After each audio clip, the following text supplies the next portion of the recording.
Vous ne pouvez pas marcher selon l'amour si vous ne recevez pas l'amour de Dieu pour vous, car vous ne pouvez pas donner une chose que vous n'avez pas. Restez avec nous dans Jouissez de votre vie.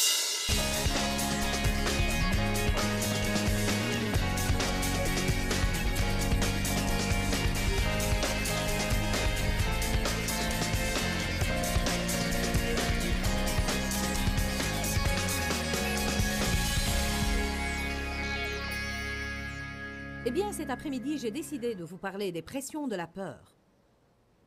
Car nous parlons ces temps-ci de... Est-ce que quelqu'un sait où est passée ma tête? Et de choses qui peuvent nous faire sentir que nous allons perdre la tête. Écoutez, la peur est un esprit tourmentant qui attaque votre esprit d'abord, puis après avoir affecté vos pensées, il affecte vos émotions. Bien sûr, nous savons que la Bible dit « Dieu ne nous a pas donné un esprit de peur, mais un esprit de force, d'amour et de maîtrise de soi. » Donc, s'il dit « Je ne vous ai pas donné la peur, mais un esprit saint », c'est que la peur a une sorte d'effet négatif sur notre esprit que Dieu ne veut pas que nous ayons. La peur est un esprit puissant, entravant, démoralisant.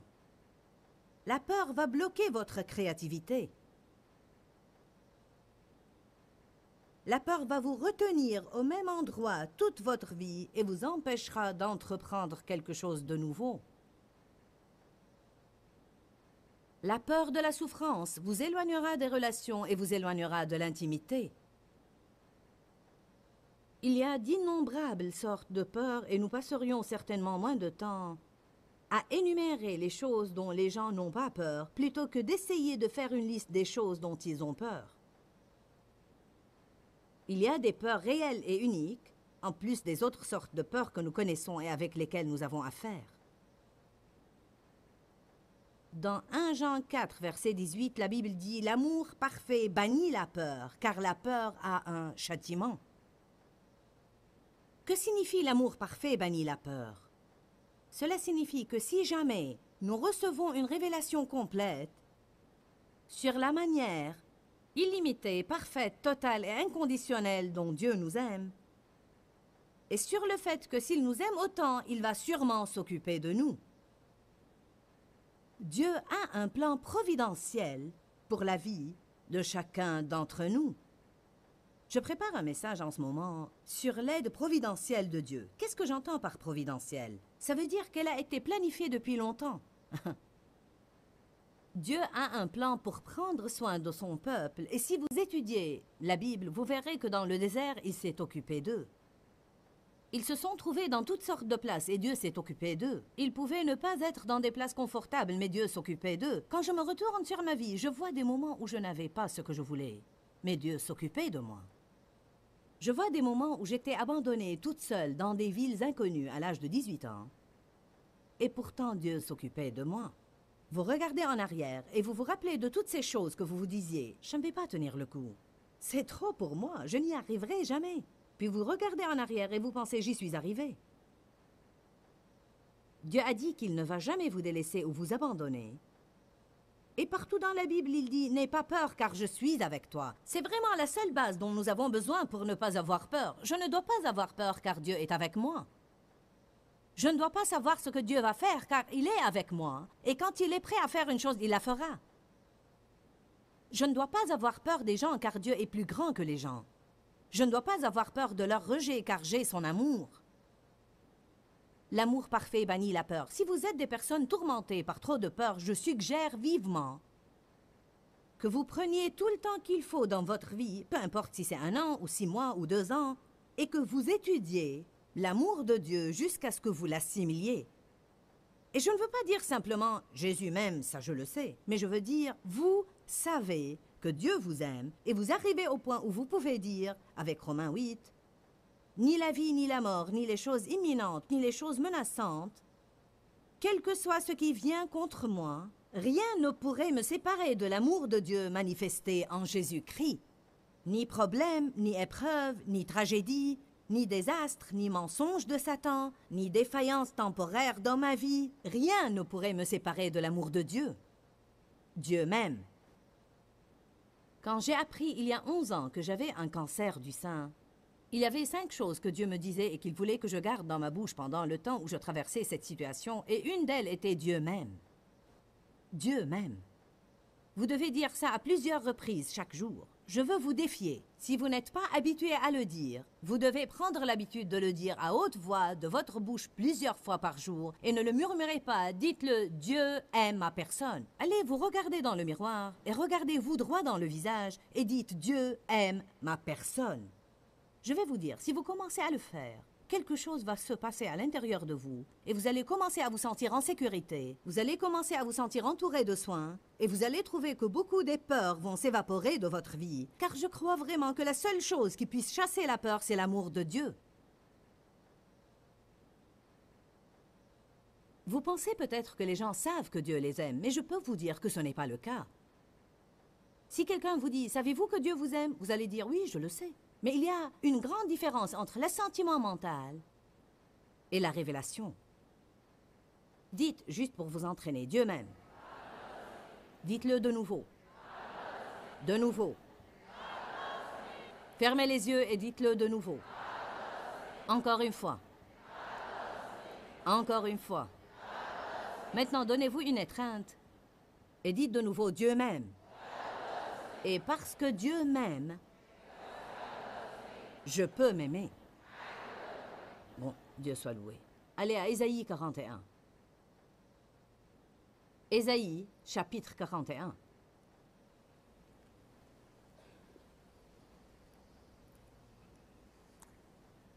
J'étais une jeune fille qui avait désespérément besoin d'une révélation sur l'amour inconditionnel de Dieu. J'ai étudié sur l'amour attentivement pour 1 an au moins. Vous ne pouvez pas marcher selon l'amour si vous ne recevez pas l'amour de Dieu pour vous, car vous ne pouvez pas donner une chose que vous n'avez pas. Dieu vous aime et il veut que vous vous aimiez et que vous l'aimiez, puis il veut que vous déversiez de l'amour aux autres. Ce n'est pas votre amour que vous leur donnez, mais l'amour qu'il a mis en vous. Ésaïe 41, 10 dit « Ne crains rien, il n'y a rien à craindre. Pourquoi? Car je suis avec toi. » Ne promène pas des regards inquiets et consternés autour de toi. Nous devons garder nos yeux davantage sur Dieu et moins sur nos problèmes. Car je suis ton Dieu. Je te fortifie et te rends indifférent aux difficultés. Que signifie devenir indifférent aux difficultés? Cela signifie que les choses qui vous anéantissent maintenant, si vous demeurez en Jésus, 5 ans plus tard, ces mêmes choses ne vont plus vous affecter du tout. Je veux dire, elles ne vont même plus vous toucher. Elles ne vont plus vous faire trébucher.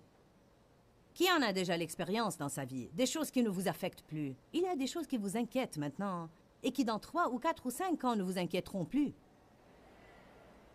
Il y a un grand travail progressif qui se produit dans votre vie. Dieu nous change de gloire en gloire. Je te rends indifférent aux difficultés.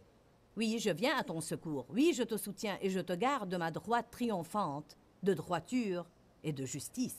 Voici tous ceux qui sont irrités et emportés contre toi seront couverts de honte et confondus. Ceux qui disputent contre toi seront réduits à rien et ils périront. Si vous avez des ennemis, je veux que vous receviez cette promesse de Dieu aujourd'hui, que si vous gardez vos yeux sur lui, il va s'occuper de vos ennemis. Allez maintenant. Ceci mérite une louange pour le Saint-Esprit. Si vous gardez vos yeux sur Dieu, il va s'occuper de vos ennemis. Tu chercheras ceux qui te suscitaient querelle, mais tu ne les trouveras pas. Ceux qui te faisaient la guerre seront réduits à rien, réduits au néant. Car je suis l'Éternel ton Dieu qui fortifie ta droite. Je suis l'Éternel qui te dit, ne crains rien, je viens à ton secours. Ne crains rien, vermisseau de Jacob. Je viens à ton secours. Ça vous plaît d'être appelé des vermisseaux? Pourquoi ce mot dans le passage? Je crois parce que, au moins c'est ce que je suppose signifier, que même lorsque je suis faible et que je ne fais pas les choses comme il faut, Dieu m'aime tellement qu'il va quand même m'aider car il voit mon cœur. Ne crains rien, vermisseau de Jacob, faible reste d'Israël. Je viens à ton secours, dit l'Éternel, ton sauveur. Voici, je ferai de toi un traîneau à battre, aigu, tout neuf, un instrument garni de pointe. et tu écraseras les montagnes, et tu les broieras, et tu rendras les collines comme de la balle. La joie du Seigneur a empli mon âme la première fois que j'ai eu une compréhension véritable de ces passages, car j'avais tant de choses qui m'assaillaient et tant de choses qui se passaient dans ma vie. Et elles étaient si difficiles pour moi, et je les avais juste laissées m'effrayer, et je pensais que je n'allais jamais réussir, et que je n'arriverais jamais à réaliser finalement mes rêves. Et si vous lisez tout ça dans son contexte, lisons les 2 passages suivants, puis j'expliquerai. Il dit « Je ferai de toi un traîneau à battre, aigu, tout neuf, garni de pointes. Tu les vanneras, et le vent les emportera, et la tempête ou le tourbillon les dispersera. Et tu te réjouiras en l'Éternel, tu mettras ta gloire dans le sein d'Israël. » Maintenant faites attention. Les malheureux et les indigents cherchent de l'eau et il n'y en a point. Leur langue est desséchée par la soif. Moi l'Éternel, je les exaucerai. Moi le Dieu d'Israël, je ne les abandonnerai point. Savez-vous comment Dieu va exaucer les gens assoiffés et affamés en ce moment? À travers vous. Mais d'abord, il doit faire un travail en vous. Une des façons à travers lesquelles Dieu travaille en nous, c'est en permettant à des choses dans notre vie de faire pression sur nous, car c'est la pression qui transforme le charbon en diamant. Il permet un certain nombre d'épreuves brûlantes dans notre vie, car en fait, c'est le feu qui débarrasse l'or de ses impuretés.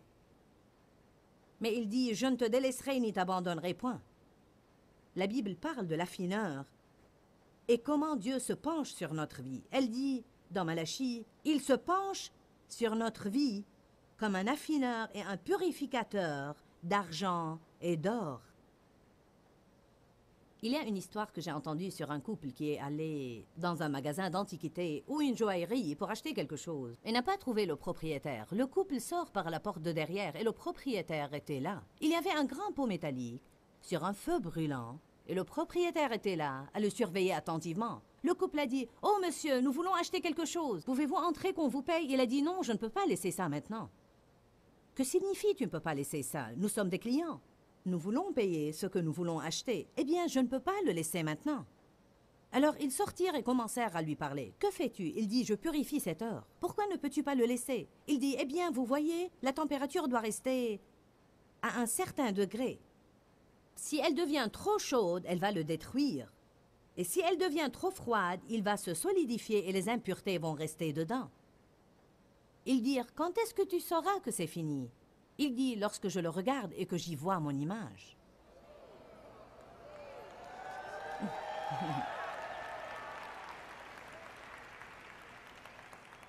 Oh oui, je suis passé par des choses comme vous êtes passé par des choses. Et vous passez maintenant par des choses. Mais savez-vous quoi? Je les méprisais alors. Mais je regarde en arrière maintenant et je me rends compte que ces choses que je pensais être mon pire ennemi se sont avérées être mon meilleur ami parce qu'elles sont les choses qui m'ont changé et m'ont amené à être solidement ancré et édifié en Dieu. J'ai une relation avec Dieu qu'aucun démon de l'enfer ne pourrait m'enlever. Quand vous souffrez tellement que personne ne peut vous aider, allez à Dieu et vous aurez l'aide dont vous avez besoin. Tant que nous pensons que les gens peuvent résoudre nos problèmes, nous allons recourir aux gens. Mais ce dont vous avez besoin est un problème si grand que les gens ne pourraient vous aider.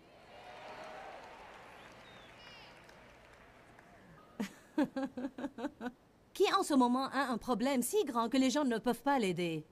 Eh bien, je veux que vous disiez « Je suis en forme ». C'est la vérité. Comprenons que Dieu essaye d'établir une relation avec son peuple. Il dit « Vous ne devez pas avoir peur. Je vais vous rendre indifférent aux difficultés. Je vais vous tenir la main. Je suis avec vous. Vous ne devez pas avoir peur. Je ferai de vous un instrument de battage, tout neuf et aigu. Je vais m'occuper de vos ennemis. » Il y a des gens affamés, assoiffés, nécessiteux en ce moment et je vous prépare pour être un instrument qui pourra aller vers eux et leur montrer comment je suis. Non seulement leur dire comment Dieu est, mais leur montrer comment Dieu est. Il doit être capable de voir sa réflexion en vous pour que cela arrive. Ésaïe 43:1. Mais maintenant, en dépit des jugements passés pour les péchés d'Israël, ainsi parle l'Éternel, qui t'a créé, ô Jacob, et qui t'a formé, ô Israël, ne crains rien, car je t'ai racheté. J'ai payé une rançon pour toi. Dites tous, il m'a acheté.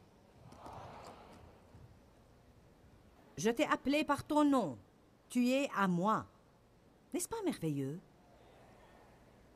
Si tu traverses les eaux, je serai avec toi. Et si tu traverses les fleuves, ils ne te submergeront point. Si tu marches dans le feu, tu ne te brûleras point. Combien d'entre vous se rappellent Shadrach, Meshach et Abednego? Ils ont dû entrer dans la fournaise ardente, et après qu'ils y soient entrés, la fournaise fut chauffée 7 fois plus que la normale. Vous parlez d'épreuves, et comment nous avons des épreuves, et des épreuves qui sont 7 fois pires que la normale. Et pourtant, la Bible dit, ils trouvèrent un 4e homme dans cette fournaise. Quand le roi ouvrit la fournaise, ils sortirent en marchant. J'aime ce que la Bible dit. L'odeur du feu ne les avait pas atteints. Écoutez bien cela. Lorsque le diable tire sur vous ses pires coups, il ne se rend pas compte qu'il fait de vous un instrument de battage neuf et aigu qui va lui écraser et lui broyer la tête. Et c'est exactement ce que ces passages disent. Vous savez, lorsque nous assistons à un séminaire, nous pensons que nous pouvons chasser les démons. Vous rappelez-vous des démons que cet homme a essayé de chasser et qui se sont jetés sur lui et ont dit « Nous connaissons Jésus et Paul, mais toi, qui es-tu » Et ils ont réduit ce pauvre en bouillie. Écoutez, si vous voulez avoir une autorité sur le diable, vous feriez mieux de marcher avec Dieu et de passer par certaines de ces choses dont vous vous étiez enfui et mettez-vous de la chair sur vos os spirituels et ayez une maturité spirituelle et découvrez qui est Dieu vraiment et faites l'expérience de première main de sa fidélité et non seulement du témoignage de quelqu'un d'autre. Ayez votre propre témoignage et pour cela, il vous faut un test. Il dit, si tu marches dans le feu, tu ne te brûleras point. Et la flamme ne t'embrasera pas, car je suis l'Éternel, ton Dieu, le Saint d'Israël. Ne crains rien, car je suis avec toi. Je ramènerai de l'Orient ta race, etc., etc., etc. Donc nous ne devons pas avoir peur. La peur implique des pensées qui affectent les émotions. La peur, c'est d'être inquiet à propos de choses que nous n'avons pas et qui n'arriveront jamais. Vous en rendez-vous compte? La peur, c'est... Vous savez, nous avons peur que quelque chose arrive dans la vie, alors que ce n'est pas encore arrivé, ou que ce qui arrive arrivera toujours de cette façon, ou que ce qui arrive va devenir pire. La peur, P-E-U-R, veut dire évidence erronée, apparaissant réelle. De quel genre de choses avons-nous peur? Le passé? L'avenir? Les gens? Ce qu'ils pensent, ce qu'ils vont faire? Nous avons peur de ne pas satisfaire nos besoins ou de ne pas avoir tout ce que nous voulons. Et si nous n'avons pas ce que nous voulons, nous avons peur d'être malheureux. Nous avons peur d'être mal compris. Nous craignons la mort, nous craignons les maladies. Nous craignons la douleur, la solitude, le rejet, l'abandon, l'échec. Nous avons peur d'être corrigés, nous avons peur d'être punis, nous avons peur d'exaspérer les gens ou d'exaspérer Dieu. Puis il y a toutes les phobies, la peur du noir, la peur des hauteurs, la peur de l'eau, saleté, insectes, maladies, ascenseurs, la peur de l'avion, la peur de l'obésité.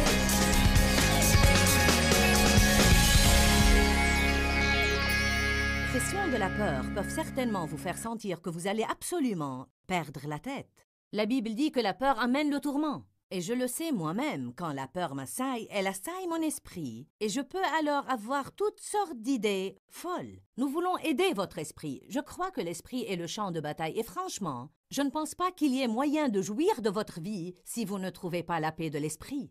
Dans notre programme, nous faisons tout notre possible pour aider les gens à jouir de leur vie, car je crois que Jésus est mort pour que vous jouissiez de votre vie, et que vous jouissiez de chaque jour de votre vie. Je veux vous encourager en clôturant à avoir foi en Dieu.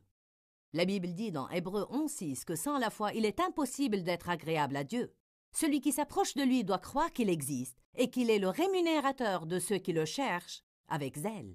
Dans notre programme, nous avons enseigné sur la peur. Je crois que la peur, quand nous avons peur, c'est comme mettre notre confiance dans ce que le diable dit. Mais quand nous croyons Dieu, nous mettons notre confiance dans ce que Dieu dit. Nous pouvons littéralement ouvrir nos cœurs et croire ce que Dieu dit. Et des choses magnifiques vont arriver dans notre vie, ou nous pouvons croire ce que l'ennemi dit, et de mauvaises choses vont arriver dans notre vie. La Bible dit que dans la parole de Dieu, il y a une vertu révélée qui nous mène de foi en foi.